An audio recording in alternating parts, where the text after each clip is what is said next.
Recording in progress.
Sorry, I don't know where we're doing our grounding moment. A little hand-holding moment, if that feels okay? If it feels good? Yes. Yes. We all have to fall We're down. hoping someone trips over this fucking cord that we need to figure out. All right, just shake it out a little bit. Your neck and your shoulders, your hips, your knees, your toes, fingertips. Let's take a big breath in.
Good morning.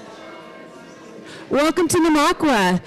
Would you please rise in body or spirit? I'd also like to point out that everyone should have gotten one of these little happy things. And if the words are too much, because there's a lot of them, you can just wave. Because this is a very dancey song.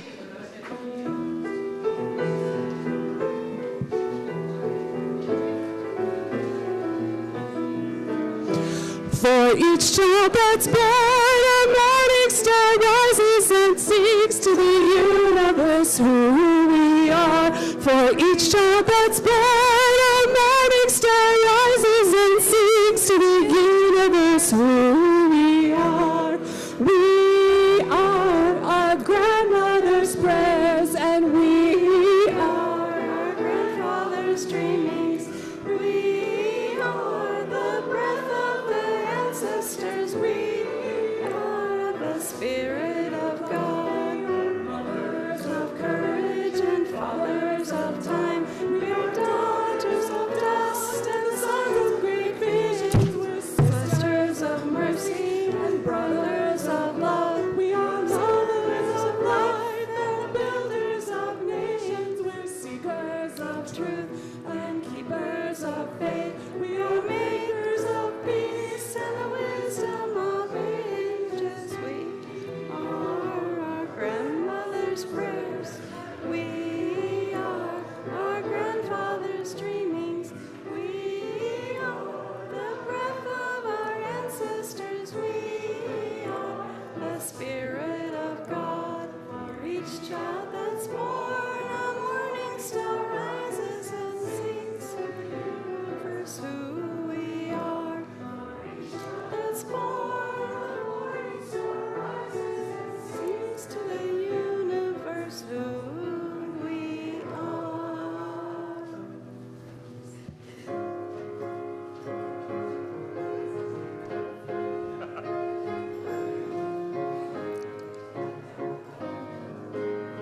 Guide my feet while I run this race.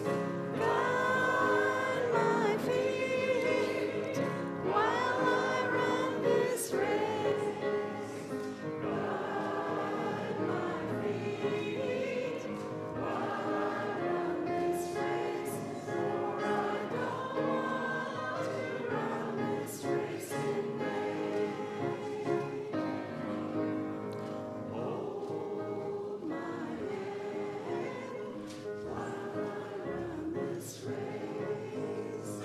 Hold my hand while I run this race. Hold my hand while I run this race. For I don't want to run this race in vain. Stand by me while I run this race.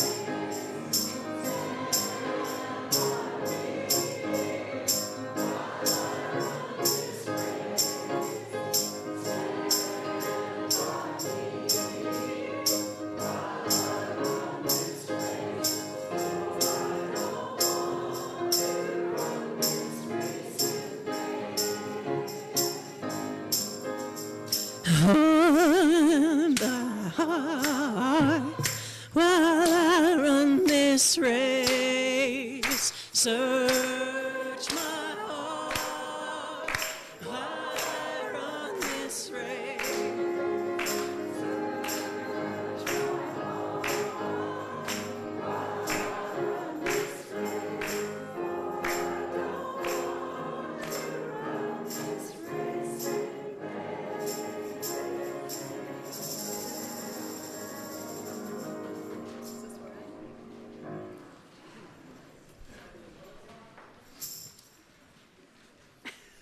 I wasn't prepared. Hang on just 1 minute. Oh, is my mic on? Okay.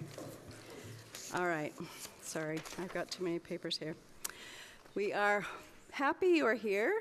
This today is I am Jan Sullivan. Sorry, I haven't done this much. I'm Jan Sullivan. I am your Worship Associate today, along with Claire. We are very happy you are all here, and for those of you who are new, we welcome you in. And we are grateful for our music people, our sound people, our Zoom people, our hospitality people. And I think that was it, right? Oh, is the mic not on? Is it on now? No? Did you hear me welcome you here? We're all happy that you're here. Okay, just stand there. Good idea. I have to start over. All right. Oh, nope, I don't have it. I thought I had it right here. Is that it? Yep. Oh, maybe I need my glasses. Okay, my apologies. Okay, this time I'll get it right. Good morning and welcome to Namakwa Unitarian Universalist Congregation. We are glad you are here. Now can you hear me? Really? I can't yell. Keep going? Okay, I will go right here. Get right here. Good morning.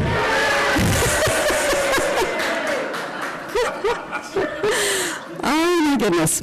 Welcome to the Namakwa Unitarian Universalist Congregation. We are glad you're here.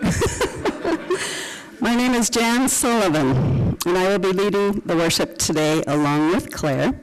Special thanks to our music leaders and sound and Zoom and hospitality volunteers. This is a come-as-you-are congregation. No matter who you are or where you're from, we are grateful to share this space together. I want to extend a special welcome to any visitors.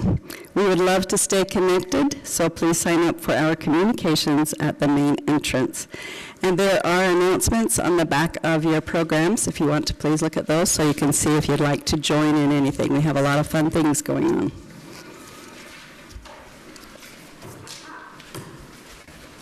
I have one announcement. If you haven't noticed, Sue and I have a lot of fun up here. And we would love to know if any of you are musicians and would like to join our super fun rockin' musician team. So, the QR code isn't here, but if you would email me, my address is right under important announcements. It's important. We would love to bring more of the congregation up on stage to join us. Like I said, it's a lot of fun. So I'm going to say this every week until all of you get up here at least once.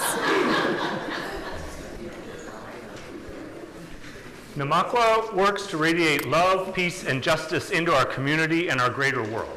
Each week we affirm that work by saying together our congregational affirmation. Love is the spirit of this congregation, and service its call. This is our great covenant, to dwell together in peace, to seek the truth in love, and to help one another. We're going to turn and greet those around us, but first I'm going to introduce something new for us to try. This is in the spirit of an e pluribus unum moment, out of one, out of many, one. And so after we're done greeting, Jessie is going to start giving us a tone, whatever tone she wants. And when you hear her, I'm going to invite you to give a tone back, whatever tone you want, until we've all created one giant tone, and then Jessie's going to drop us off. So for some people who are done talking to the people around them, you may have to tone for a little while. For other people, you might just have a little bit at the end to catch up with us. But we'll just have this great moment to step into the service. So I'm going to invite you to spread this love by giving a hug, a handshake, a kiss, a high five to people around you this morning.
William Stafford writes, "There's a thread you follow.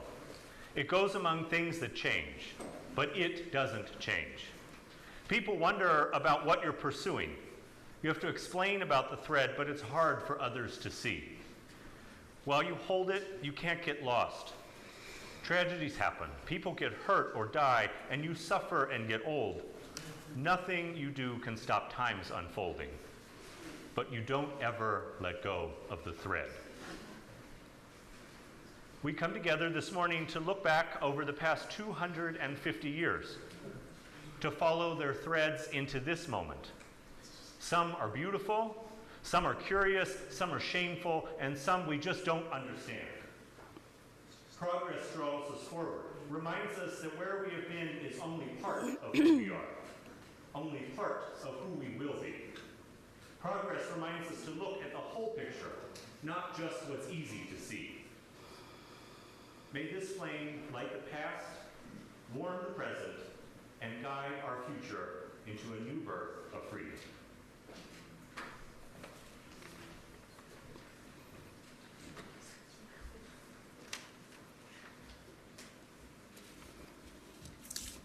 Can you hear me? Okay, good.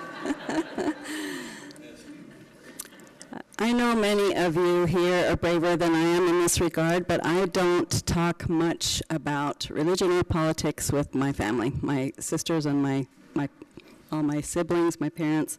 There's a lot of us. I have 7 siblings.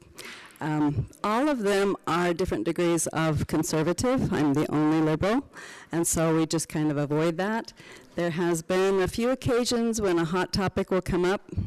I admit I don't keep my cool very well, and so we just drop it. We just move on. Last weekend, Roger and I went to St. George, where I'm from. Can't hear me again? It's just not. Hello. It was right in the beginning, right? Couldn't hear me? How's it going? Oh, is that it? There we go. You can hear me now, right? Oh, I'll put it inside my mouth. Yeah, I have to be right. Oh, yeah. Okay, right. Last weekend, Roger and I drove to St. George, where I'm from. All my family is there. I had a nephew's wedding. And we worked long hours at this wedding, helping my sister all day. I told her at the end of the day, I'm not going. She kept saying, "You can go, Jan." I said, "Not till the last man leaves." And we just were there very late, just cleaning up and everything. At the end of that, she thanked me profusely and said, "I'm just so grateful you were here to help." But she said, "Most of all, just having you here with me was such a comfort." And I was just so glad I made the trip. She's been there for me so many times. My family and I, we know each other's stories. We love each other. We feel respect for each other, even though we're so different. We've worked through a lot of things over the years. I was genuinely surprised to hear her say that my flower arranging and my food help was not the main thing. It was that I was there. The emotional comfort and stability was so important to her. Could it be that what we all need mostly is connection? Connection, stability, feeling like we're here with people, not just on our own? If so, can we arrive there with people we don't even know? To that end, I have to ask myself, am I brave enough to choose to engage? Brave enough to ask questions with the intent to understand? Really know who I'm talking to and understand where they're coming from? Brave enough to see that despite our differences, we're all choosing to live good lives. We're all trying to be ethical people, but that may look different. We may be coming at the same conclusions, trying to help people just from different ways. We don't have to fight, but we don't have to agree also. We can hold both at the same time. When we hold differing views of what is good, we choose to acknowledge our humanness. If we let go of fear, I believe that is where we find compassion, respect, and connection. A quote from Mayim Bialik, that's how you say it. I don't know if you're familiar with her, she's awesome. Her quote is, "Vulnerability is more than doing it scared. Learning something new is vulnerable. Admitting your mistakes is vulnerable. Letting go is vulnerable. It is not reserved for big things. We are vulnerable every day." There's another word for it too, brave. What do you choose?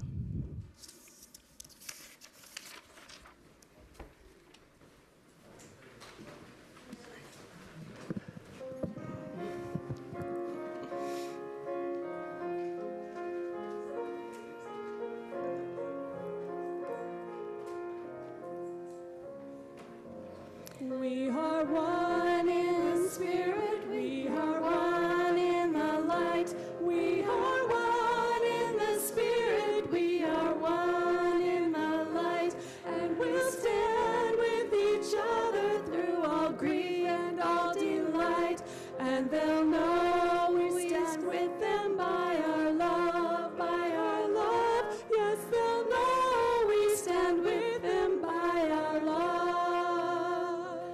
We will walk with each other, we will walk hand in hand, we will walk with each other, we will walk hand in hand, and together we'll spread the news that hope is in our land, and they'll know we stand with them by our love, and they'll know we stand with them by our love. We will work with each other, we will work side by side, we will work with each other, we will work side by side, and we'll guard each one's dignity and save each one's pride, and they'll know we stand with them by our love, and they'll know we stand with them by our love.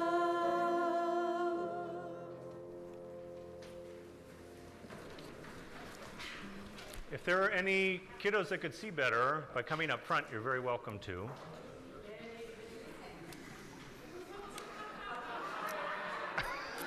You can sit here or on the bench, whatever you'd rather do. Great.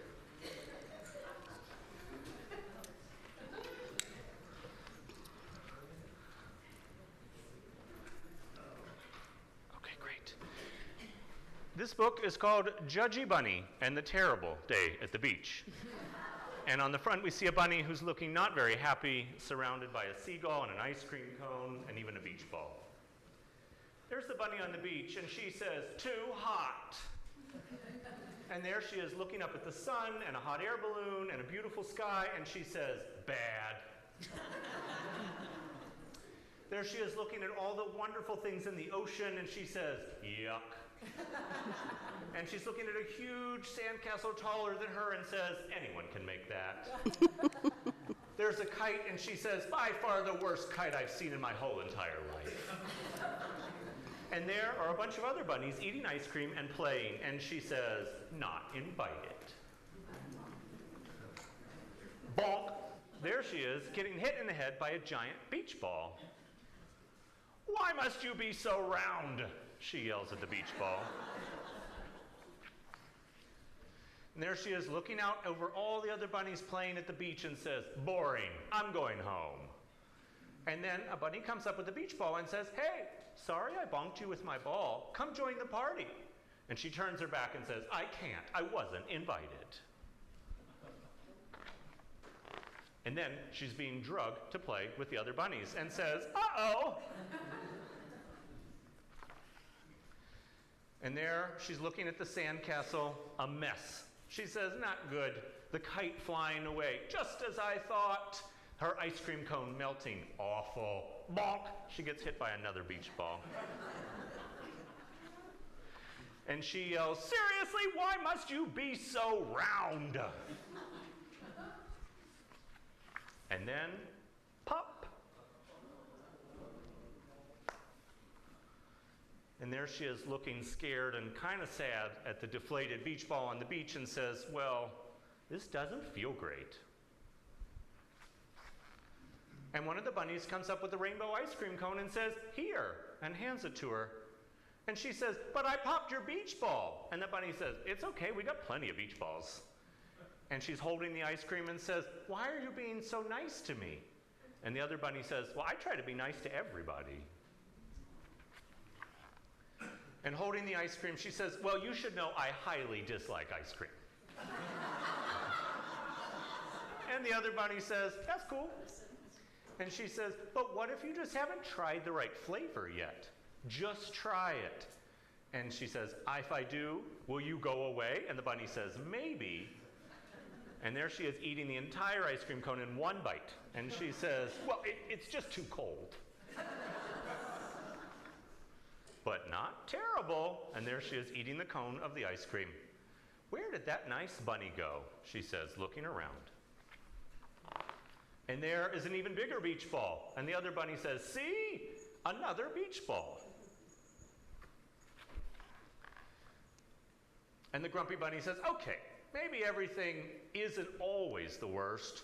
Turns out I kind of like ice cream, and building sandcastles, and flying kites. And most surprising,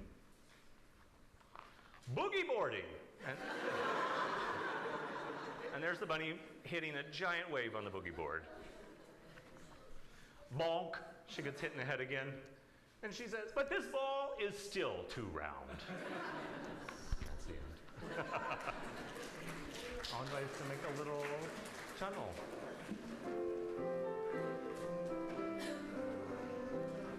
We send our children off with love, short and tall, we love them all. We send our children off with love, we hope they know how cherished they are. We hope they know how cherished they are.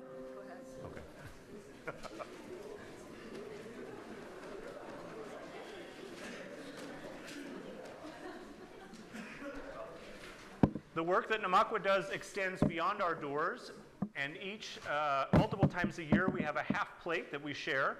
Our current half plate recipient is NOCO Humane's Larimer Campus. This is an animal shelter in Loveland, Colorado that provides adoption, lost and found, animal protection services for the region, operating under the socially conscious sheltering model to ensure animal welfare through medical and behavioral evaluations, community-aligned policies, and post-adoption support. They handle pet surrenders by appointment and offer field services for animal protection in Larimer County. They have no specific procedures for reporting animal bites and reclaiming lost pets. NOCO Humane serves our community, both animals and people, with respect, dignity, empathy, and kindness. Please give generously.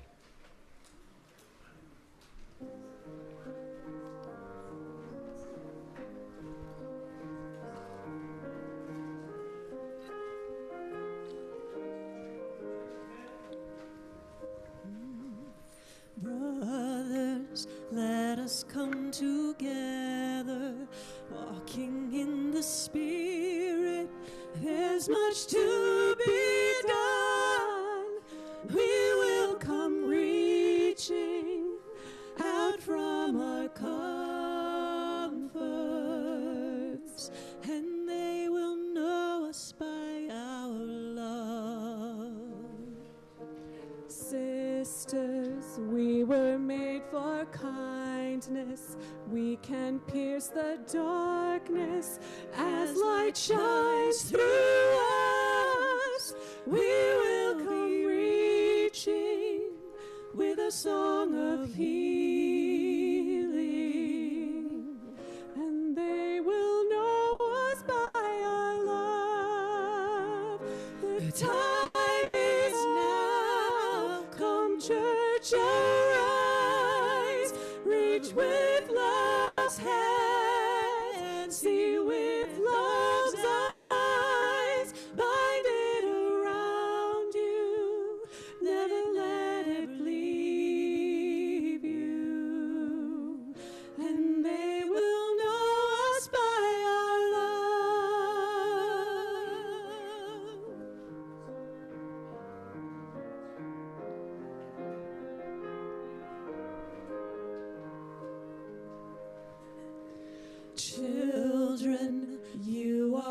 hope for justice. Stand firm in the truth now. Set your hearts above.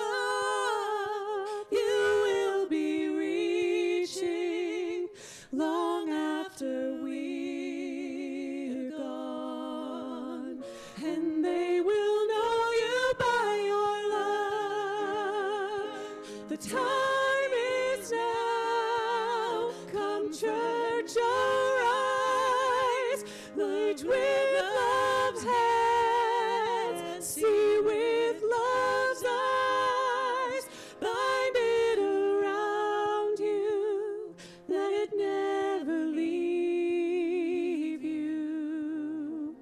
And they will know us by our love. The time is now. Come, church, arise.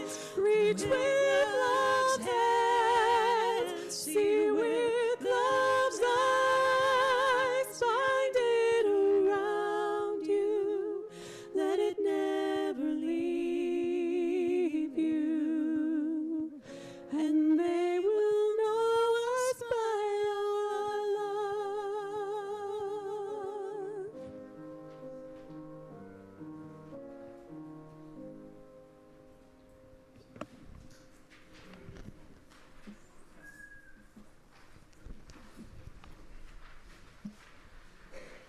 Each week, we stand with each other in love, no matter what joys or sorrows life has brought us. We use this space to hold the complexities of our lives for a moment, reminding us that no matter how hard it gets, or no matter how much laughter there is, we don't have to do it alone. I'm going to invite us to share joys or sorrows, but as you can tell, you're going to have to use your theater voice when sharing today. And so if you have one to share, and it'd be helpful for me to say it for you, I'm happy to, but would love to invite us to share a joy or a sorrow. And after we hear from folks, I'll invite us to give a heartbeat, reminding folks that they've been witnessed, and reminding all of us that our hearts are longing to be in sync together.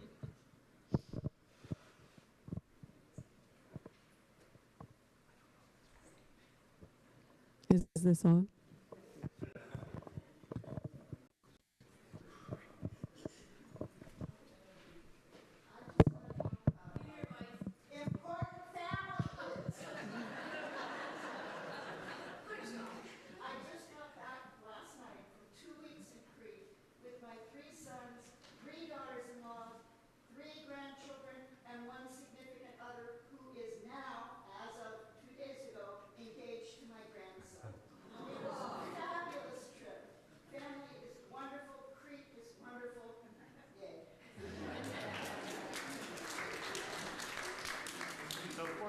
For the joy of family, for family expanding, and for new adventures. Let's give a heartbeat.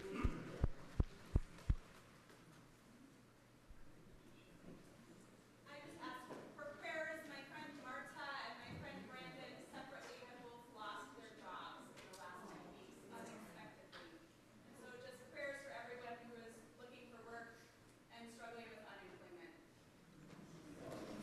So for Marta, for Brandon, for everyone who is struggling to figure out what is next, we hold it in our hearts.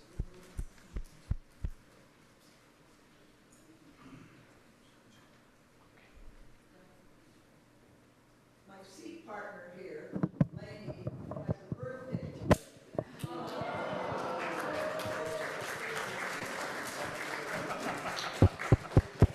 So on, I have to sing.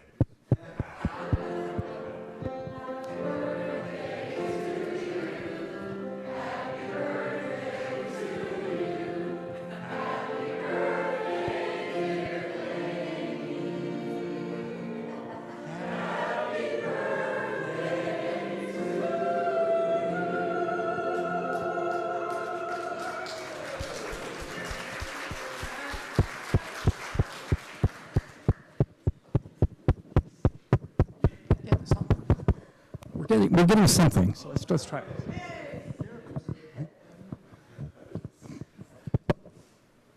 Oh, sure, now nobody wants to speak. Say something, Doug. Well, it's just good for everybody to be here. It's good to see everyone. Louder. It's good to see everyone. Okay. Yeah. This is from Marcia Lewis. We are concerned about the wildfire near us here in Pueblo. We appreciate the firefighters from all over the country. We hope rain will help with the aspen fires and all the others in Colorado.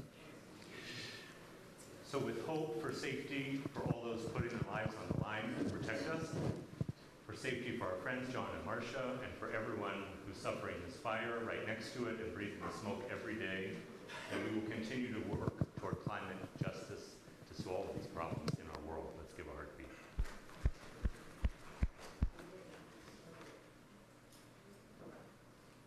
As we hold the joys and sorrows of our community, we're reminded that the earth also holds us. We honor the ground we walk upon as the traditional and ancestral homeland of the Arapaho, Cheyenne, and Ute nations and peoples. In honoring the earth, we recognize indigenous peoples as the original stewards of this land and vow to reconcile the deep wounds that still shape our world today. For all that we've shared out loud, all that remains deep in our hearts, and for the wounds we're healing and the joy of this one wild and precious life, let's give one more heartbeat.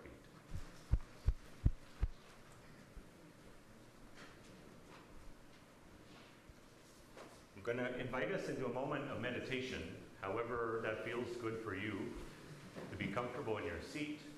If it feels good to close your eyes, that's great. Or just to look down or gaze at something in the distance. And let's begin by taking a big breath in together, holding on to it, and letting it go.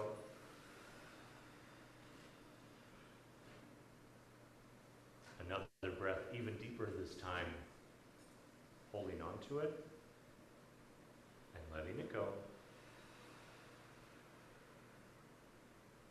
And one more to fully arrive in this beautiful moment. Take that big breath in and let it go.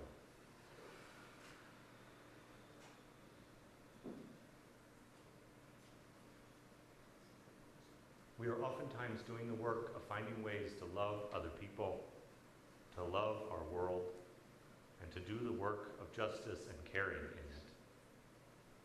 But it is equally important that we take the time to do the work of loving ourselves. And so this morning I'm going to invite you to scan over your body and just find a part of you that needs a little extra love today.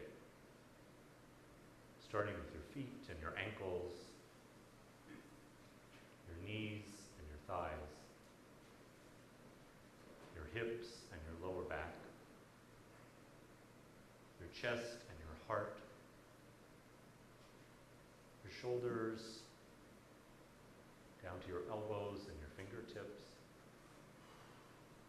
noticing your neck up to the top of your head. And if there's a part of you that could use a little extra love this morning, I invite you to put a hand on it. And to just breathe into that part of you.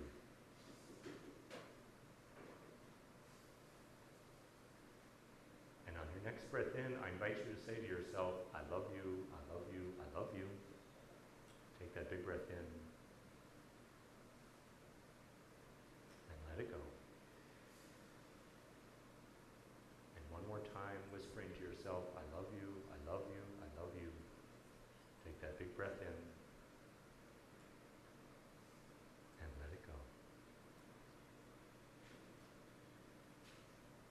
And just take a moment to soak this up, to be present in this care.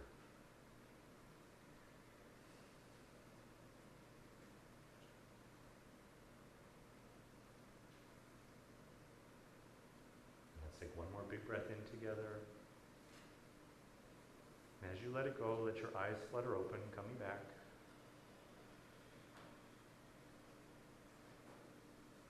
And without saying anything to the people around you, I invite you to just look in their eyes for a second and say, I love you, I love you, I love you.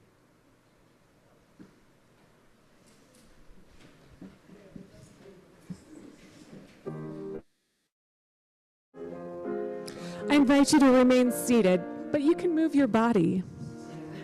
Share a little bit of your love, my friends.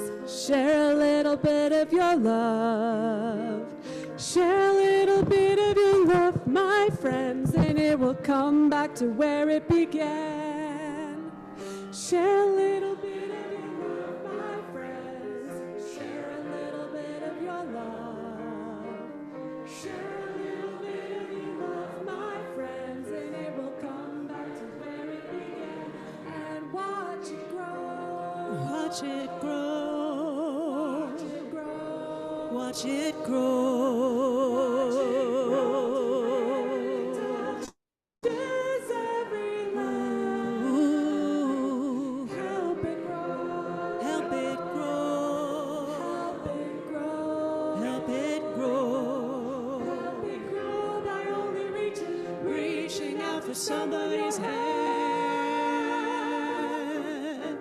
Share a little bit of your love, my friends. Share a little bit of your love. Share a little bit of your love, my friends. It'll come back to where it began. Share a little bit of your love, my friends. Share a little bit of your love. Share a little bit of your love, my friends. Come back to where it began. See it shine. See it shine. See it shine. See it shine. See it shine on every face where it has been. Ooh. Help it shine. Help it shine.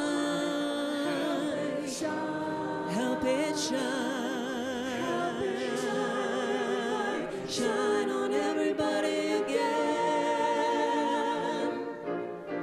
Share a little bit of your love, my friends. Your love, share a little bit of your love. Share a little bit of your love. Share a little bit of your love, my friends. Come back to where it began. Share a little bit of your love, my friends. Share a little bit of your love. Share a little bit of your love. Share a little bit of your love, my friends. Come back to where it began.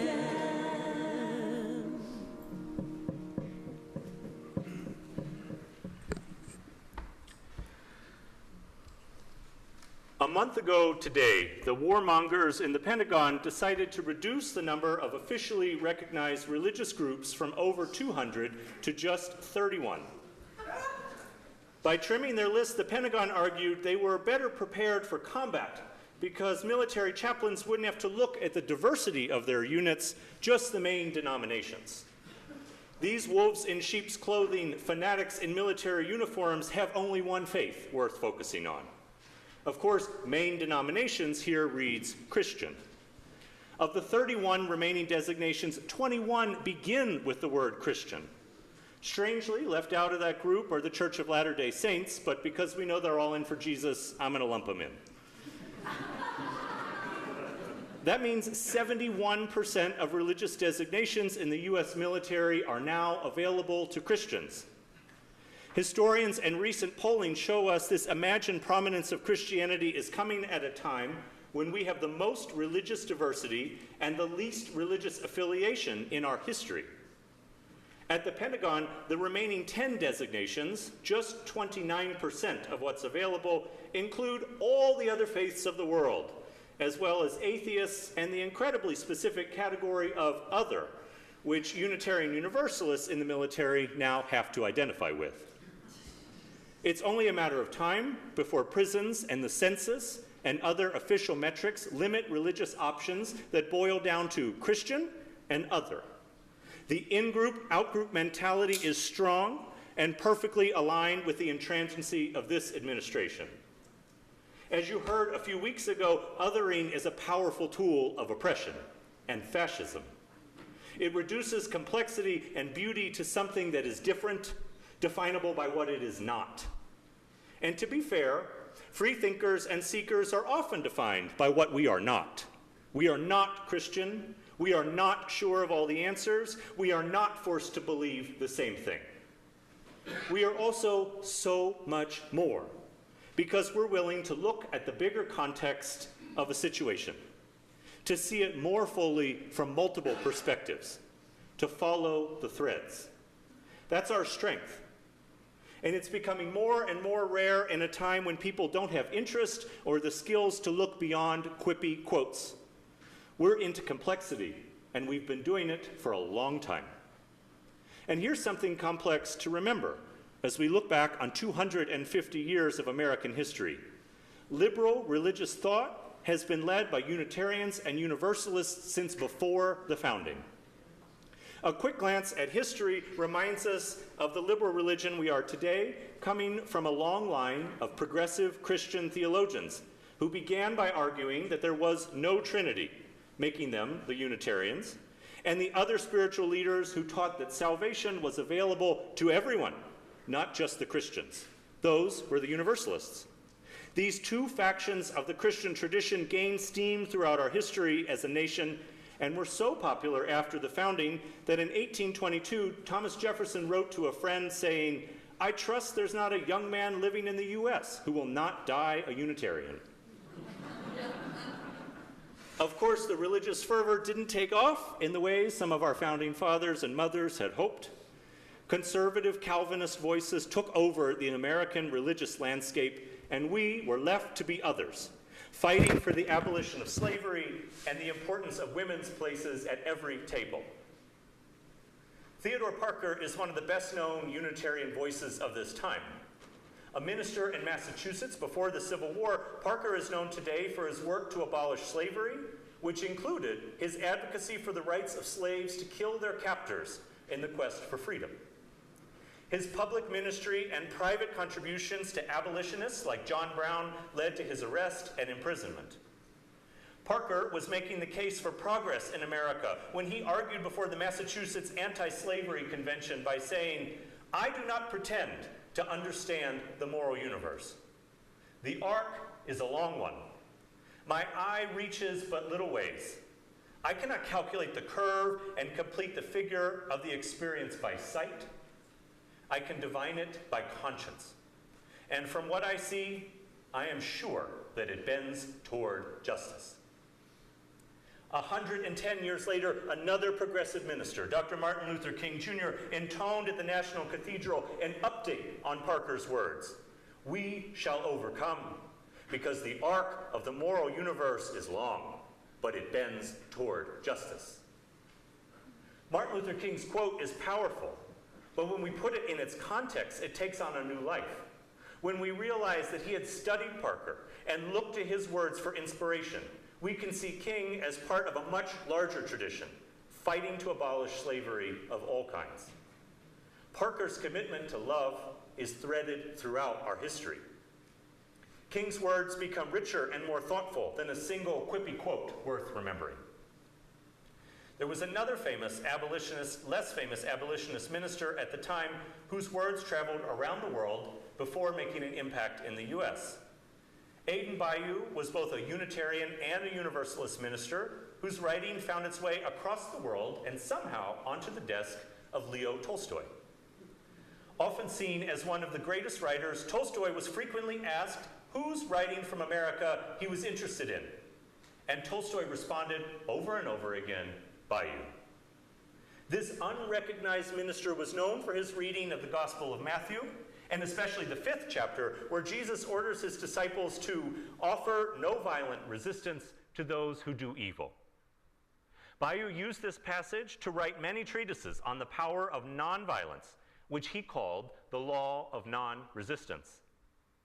Tolstoy was so excited by Bayou's writings that he passed them on directly to his friend, Gandhi, who later translated Bayou's argument into the law of nonviolence. This commitment to nonviolence became integral to Martin Luther King's preaching and the success of the civil rights movements in the United States, which brought hundreds of Unitarians and Universalist minister members into the fight for freedom. The full picture is much better. The book is better than the movie, which is better than the Instagram reel, which is better than the tweet. But Bayou wasn't the only one obsessed with the words of Jesus in Matthew's Gospel. You may have seen a recent convert to Catholicism showcasing his newly self-printed bona fides in the press, as he's argued that the Pope doesn't understand immigration or just war theory. He's come out with a new book, a conversion story met with nearly universal disdain. Too unfocused for right-wing evangelicals and too uninformed for liberals.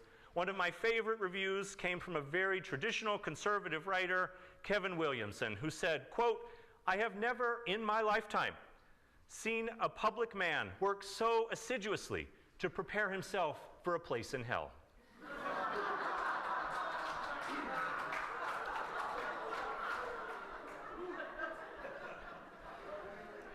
J.D. Vance's conversion journey moves from evangelicalism to atheism to Catholicism, as if Catholicism is the pinnacle of a spiritual journey.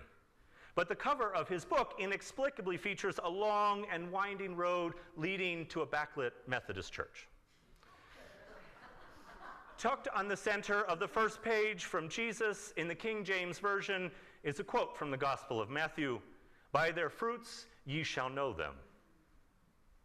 It would be easy to spend the rest of this entire day noticing the fruits that let us know exactly who the leaders of this administration are. The elimination of religious complexity in the Pentagon is hardly worth mentioning in comparison. 10,000 people are dead across the Middle East because of this war in Iran. That's 1 in 8 people in Loveland going missing this morning. The president pocketed $2.2 billion from the presidency in the first year. And that's just what was disclosed this week. That's 17 times the annual budget of the entire city of Loveland. 800,000 vulnerable people, most of them children, killed by the destruction of USAID in the first year alone. That's 10 times the population of Loveland eliminated. As Billie Holiday would sing in her response to the terrors of lynchings, state-sanctioned murders which feel awfully close to the slaughter of innocents at the hands of these men, there are strange fruits hanging from the poplar trees.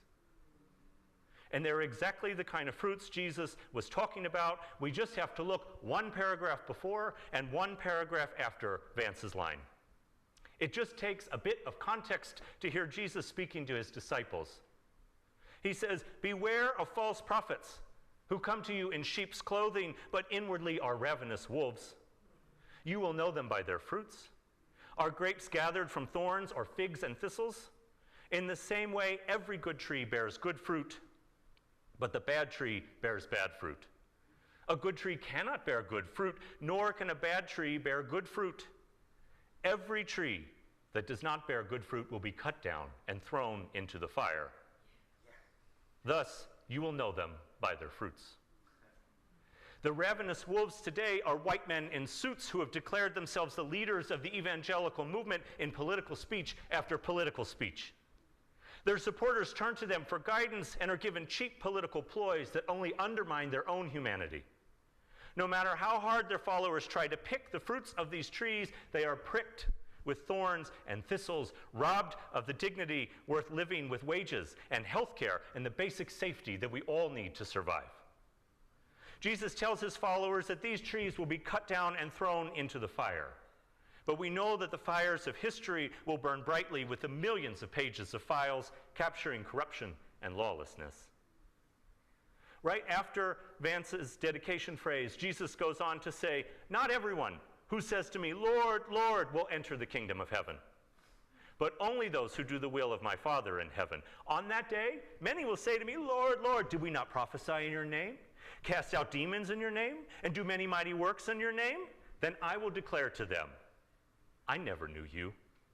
Go away from me. You have behaved lawlessly.'" The gospel writer uses this opportunity to drive home Jesus' point about the sinfulness of hiding in plain sight. He underscores the power of the third commandment, which forbids people from taking God's name in vain, like using God's name to justify cruel immigration raids and murder in our streets, or using God's name to argue that an unjust war that began by bombing a girl's school is acceptable.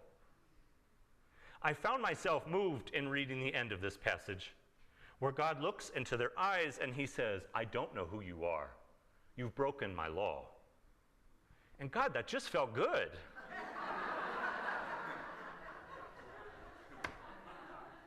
But as Theodore Parker and Aidan Bayou preached, that's only part of the message. The lasting truth from Christianity that is still alive in liberal religion is grace. An unending and unglamorous fight for grace. Because without it, we will only become judgy bunnies. Our noses turned up at everything other than us. My friends, that will be the death of liberal religion. The life of liberal religion comes from our ability to bravely look for the larger context, to see ourselves in the moral arc of the universe and in the sentences before and after a quote. Our power comes from seeing the whole picture of a day at the beach.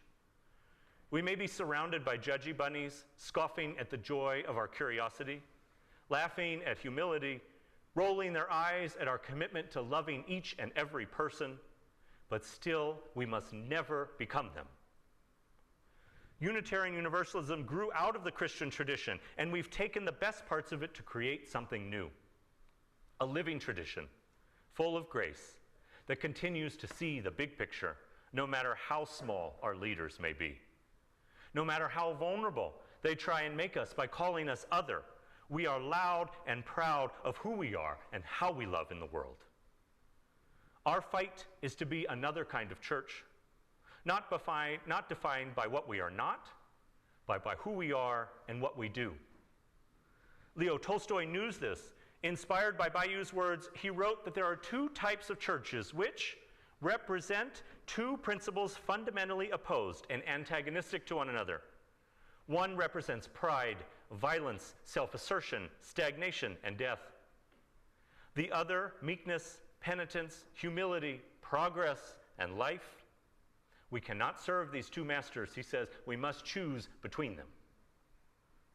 We choose to hold firm to the principles of progress and life for all.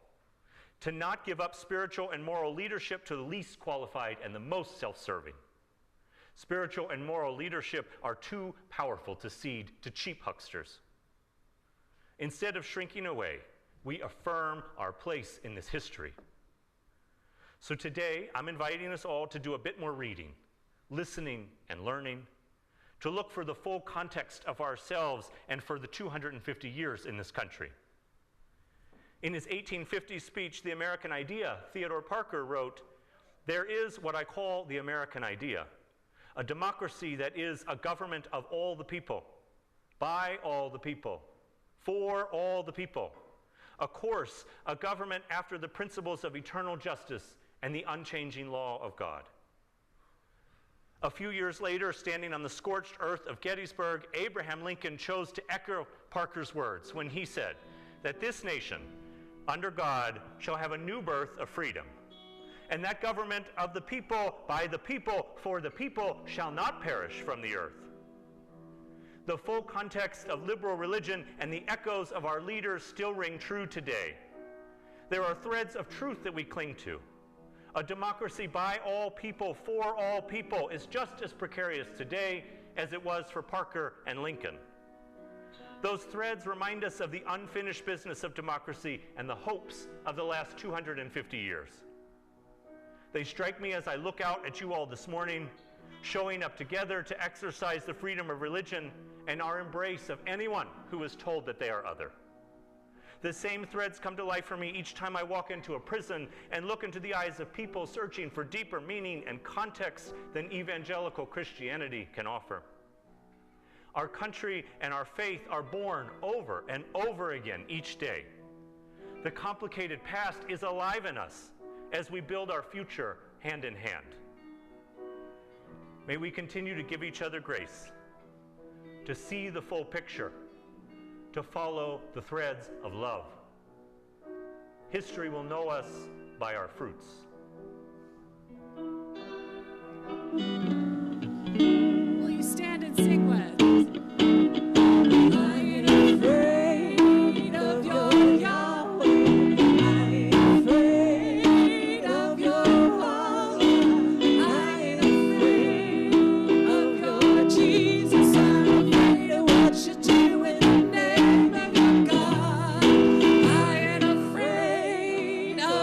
Church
sure. Yeah. You want to do it now? Yeah. You want me to do it? Yeah. Do you want me to do this whole thing? No. Yeah. Okay. Yes. Jan made a really great handout for you all that's available in the back of church. Some folks had asked about it, the ways that different religions can intersect. So please grab that on your way out. This is our extinguishing prayer for the next 250. We've never been great. Greatness is a horizon we're moving toward, but never reaching. When we stop looking forward and only try to be something again, we realize we're incubating what we should have left behind. The little eggs full of hate we've become obsessed with keeping warm, hoping that othering and cruelty will be met with shrugs and compliance. But that's not who we are. We are the prayers and the longings and the dreamings of so many audacious hopes. We are the people of peace who can see the big picture, no matter how much it hurts. We are the future of progress, walking hand in hand with so many. We are just some of the people worth saving, because we all need grace. That's the fruit we have to offer, no matter how hard it is to give and to receive. In the next 250 years, I hope our moral arc bends all the way into a spiral. If we're sitting inside it, we could see the journey. We could pull out the threads and honor the best parts of us to see how far we've come and how well we've loved. Then we'd look together to imagine what's next. May it be so. Rise up, hear a higher story, free up from the gods of war and glory.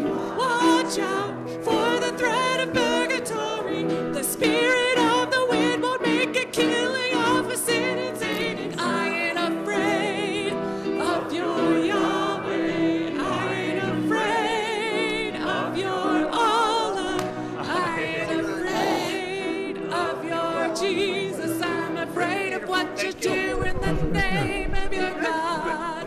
I ain't afraid of your churches. I ain't afraid of your temples. I ain't afraid of your praying. I'm afraid of what you'll do in the name of Maybe I should hold those and hand them to people. afraid of your Yahweh. I ain't afraid of your Allah. I ain't afraid of your Jesus. I'm afraid of what you'll do in the name. It's so fun. I love it. You can do it too.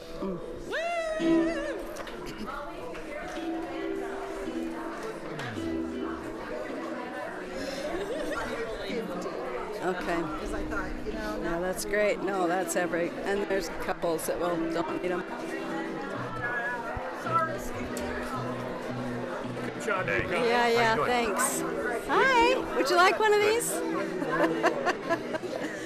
That's kind of fun. Isn't that pretty? Thanks. How you doing? Hi, good. Good. Good to see you. Oh, thank you. Thank you. Oh my gosh. Thank you. Oh my gosh. Would you guys like one? Yes. Thank you.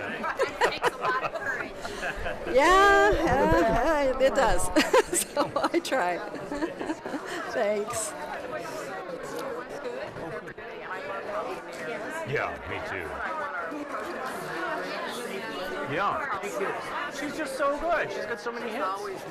Yeah. Would you I like saw one? her in New York perform at Lincoln Center with this Yeah, big this yell. is Amazing. that Amazing. thing that I did in the Decades service, and everybody was like, ooh, that was nice. Can I get a copy? And I thought, well, I'll just make them today. See if you like it. So nice to meet you. I'm Claire. Thank you. Oh my gosh, thank you. Thanks for being here. Great to meet you both. No, I actually I asked ChatGPT a question. I said, of the top 10 religions, what do we all have in common? And it came up with that. I think, Thank you. Yeah, I really loved I was what it feeling it. was. Thank you so much. Also, I didn't have a Appreciate mic, so I had Thank to you. feel it. Hi, how you doing? Okay, good. Great job. Good. Thank you. I appreciate it. Good. Would you like one? Any technical difficulties happen. Good to see you. Oh, that was a little nerve-wracking. Oh, good. Did Thank you want you. one? First time up there always is. Oh my gosh. Well, I've had it a few times, but it's still nerve-wracking. Hi. Would you guys like? Hi. Thank you. Thank you. And you thanks like for starting one? the toning with me. Thank I you. look back, I'm like, Pete and I have got this. Appreciate Let's it. catch on, people. Right? It's a little nerve-wracking. It was really cool because everybody comes Would you like one? Hi. Good. How are you? Keep trying it and see. Good. Not too bad. Oh, thank you. Thank you. Usually not that long, but. Yeah. Oh. Oh, good. Good. Hi. Oh, thank you. Thank you so much. I'm Claire. Kim. So nice to meet you. Thank you. You too. Hey. Thank you. Great to see you. Good. Thank you. Thanks for coming this morning. I only wish my dad was alive to hear you message. Oh, thank you. That's very sweet. Thank you. What a gift. Great job, man. Pedro, thank you. Thank you. I should have said. Well, I'm just trying to connect. I've been building off of what you all were talking about a few weeks ago. So that's great.